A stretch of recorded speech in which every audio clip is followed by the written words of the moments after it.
की कहानी की हेडलाइन है, अपने मन को कंट्रोल करना सीखिए, ऐसा ना हो कि आपका मन आपको कंट्रोल करने लगे।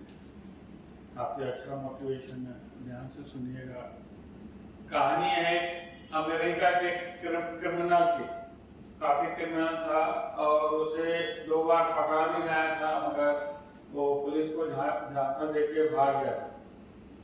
अधिकारियों की बैठक हुई, एक होनहार ऑफिसर को, पुलिस इंस्पेक्टर को ये काम सौंपा गया कि आपको सिर्फ इस क्रिमिनल को पकड़ना है और इसी को टारगेट करना है। उन्होंने एक टीम बनाई और टीम के जरिए वो कुछ ही समय में उस क्रिमिनल को पकड़ लिया गया। काफी सारी पेशियां हुई, 2-3 बार। आखिर जज ने फैसला सुनाया कि इसने इतने क्राइम किए हैं, इतने गुनाह किए हैं, इसको फांसी की सजा दी जाती है। ये खबर पूरे अखबार में, मैगजीन में छप गई। लोगों ने सोचा बुराई का तो बुराई होता है, चलो अच्छा हुआ। और वहाँ के साइंटिस्ट लोगों ने सोचा क्यों ना इस पर एक्सपेरिमेंट किया जाए। अब इसको फांसी की तो सजा भी दे दी गई है। वो लोग आए, अफसरों से मिले और फाइनली आके उस कैदी से मिले जो क्रिमिनल किया था।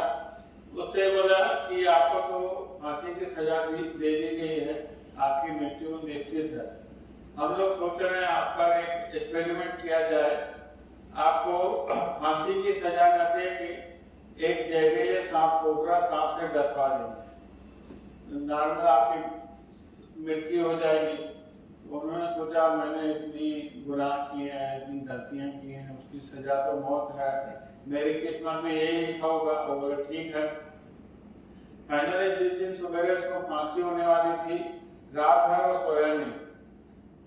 काफी निगेटिव थॉट उसके दिमाग में चल रहे थे, न जाने क्या होगा, कभी ऐसा एक्सपीरियंस था नहीं, कभी सुबह मेरे को ले जाएंगे, सांप से डसवाएंगे, मेरी मृत्यु हो जाएगी, जहर फैल जाए।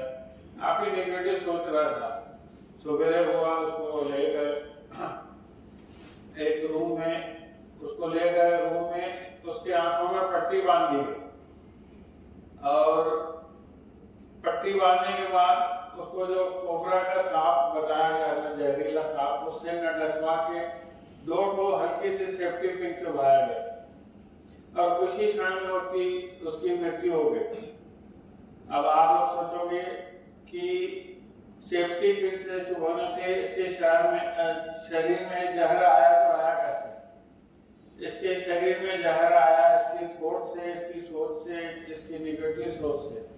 ये रात भर सोचता रहा सुबह मेरे को जहरीले सांप से डसवाएंगे और मेरी मृत्यु हो जाएगी, और ऐसा कुछ नहीं था। ऐसे मामूली सी सेफ्टी पिन चुभ हो ही गई थी। छोटी सी कहानी हमें ये सिखाती है कि हमारे जीवन में बीमारियां इसलिए रहती है, हम गलत सोचते हैं, उल्टा सोचते रहते हैं। मेरे को एक रविंद्रनाथ टैगोर की बात याद आती है। उन्होंने कहा था कि अगर कोई बच्चा आपके सामने जा रहा है तो उसको जाने रोको मत। उसको जब गर्मी लगेगी, जलन लगेगा तो वापस आएगा, दोबारा कभी नहीं जाए। छोटी सी कहानी हमें सिखाती है कि पॉजिटिव सोचते रहो, अच्छा सोचते रहो, तो आप कुछ कमा कर दिखाओगे। धन्यवाद।